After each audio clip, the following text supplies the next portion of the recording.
এক গুলিত দুই চিকাৰ কৰিলে নেকি মুখ্যমন্ত্ৰীয়ে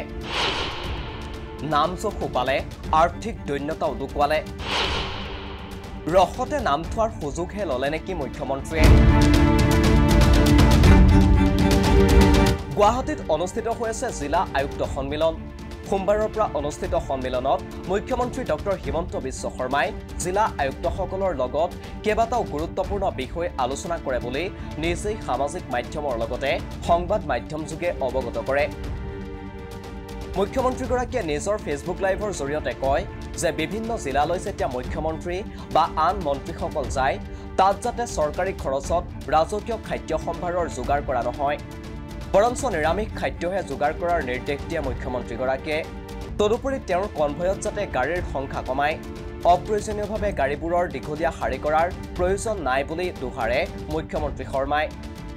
তদুপৰি স্থানীয় বিধায়ক বা আন মন্ত্ৰীৰ গাড়ী মুখ্যমন্ত্ৰীৰ কনভয়ত সোমোৱাই গাড়ীৰ লানি দীঘলীয়া নকৰাৰ আহ্বান জনায় মুখ্যমন্ত্ৰীৰ এই আহ্বানে সাধাৰণ জনতাক উৎফুল্লিত কৰিছে কাৰণ তেওঁ নিজেই স্বীকাৰ কৰিছে যে আজিকালি সাধাৰণ মানুহে অযথা যানজঁট দীঘলীয়া খাদ্য তালিকাৰে চৰকাৰী ধনৰ অপব্যয় কৰা বিষয়বোৰ বেয়া পায়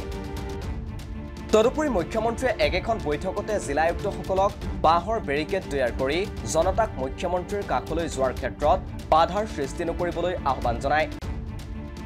তেওঁ কয় যে এনেদৰে জনতাক সাক্ষাৎ কৰিবলৈ নিদিলে জনতা ক্ষোভিত হয় অৱশ্যে তেওঁ লগতে কয় যে বিগত ৩০-৩৫ বছৰ এনেদৰেই সকলো মুখ্যমন্ত্ৰীয়ে কামবোৰ কৰি যোৱা কাৰণে এতিয়া তেওঁৰ দিনতো এই কামবোৰ এনেদৰেই চলি আছে কিয়নো আগৰ মুখ্যমন্ত্ৰীসকলে সাধাৰণ জনতাৰ লগত বৰকৈ মিলামিছা কৰা নাছিল এতিয়া দিনকাল সলনি হৈছে সেয়ে জনতাই এনেদৰে বাঁহৰ বেৰিকেড বন্ধা মুখ্যমন্ত্ৰী যোৱাৰ নামত জনতাক হাৰাশাস্তি কৰা আদি কামবোৰ বেয়া পায় বুলিও তেওঁ উল্লেখ কৰে মুখ্যমন্ত্ৰীয়ে সোমবাৰে জিলা আয়ুক্ত সন্মিলনত ঘোষণা কৰা প্ৰতিটো সিদ্ধান্তই জনহিতকৰ আছিল তদুপৰি একেখিনি কথাই তেওঁ সামাজিক মাধ্যমৰ জৰিয়তেও প্ৰচাৰ কৰিছিল আমি যেতিয়া মন্ত্ৰীসকল কোনোবা এখন জিলাত যাওঁ বা মুখ্যমন্ত্ৰীসকল আমি জিলাত যাওঁ সাধাৰণতে জিলা উপায়ুক্তজনে আমাক খুব ভালদৰে আতিথ্য কৰিব খোজে জিলাখনত ক'ত কোনটো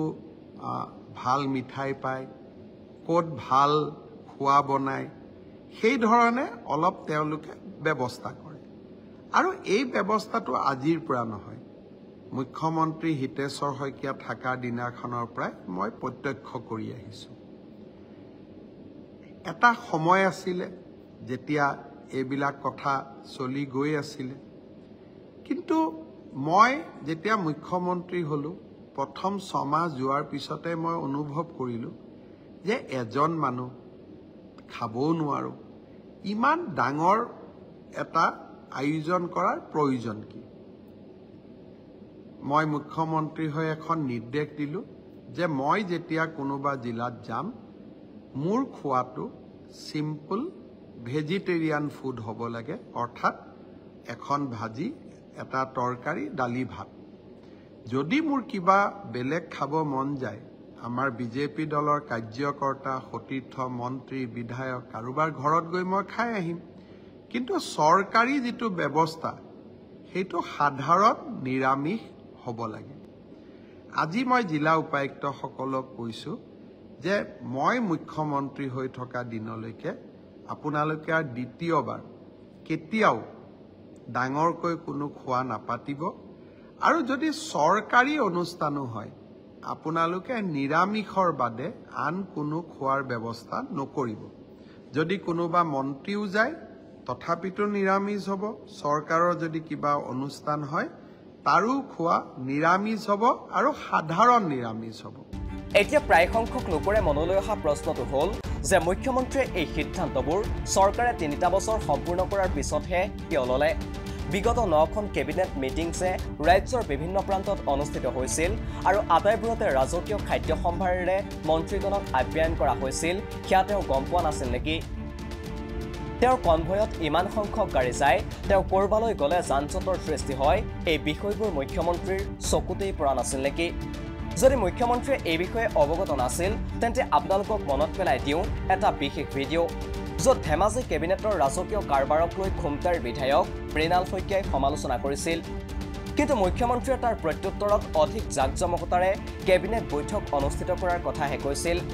তাৰ পিছতো ডিব্ৰুগড়, যোৰহাট, হাফলং, বঙাইগাঁৱত কেবিনেট বৈঠকত ৰাজ আতিথ্য পাইছিল মুখ্যমন্ত্ৰীয়ে। তেন্তে মুখ্যমন্ত্ৰীয়ে কিয় বিগত বৈঠকবোৰত এনে ৰাজকীয় আয়োজন নকৰিবলৈ আহ্বান জনোৱা নাছিল? অৱশ্যে সৌসিদিনা নলবাৰীৰ কেবিনেট বৈঠকৰ ৰাজকীয় আয়োজনক লৈ সামাজিক মাধ্যমত যথেষ্ট সমালোচনা হোৱাৰ পিছত মুখ্যমন্ত্ৰীয়ে জিলা আয়ুক্তগৰাকীলৈ কাৰণ দৰ্শোৱাৰ জাননী প্ৰেৰণ কৰিছিল আৰু বিষয়টো সীমানতে তল পৰিছিল। মুখ্যমন্ত্ৰীৰ আয়ুক্ত সন্মিলনৰ উপদেশবোৰ শুনি সকলো লোকেই মুখ্যমন্ত্ৰীৰ ভক্তিত গদগদ হ'ব। কিন্তু এইগৰাকী মুখ্যমন্ত্ৰীয়ে চৰকাৰী চিকিৎসালয়ত চিকিৎসাৰ ব্যয় 10ৰ পৰা 100% বৃদ্ধি হ'ব বুলি ওলোৱা বাতৰিটো আওকাণ কৰিছে।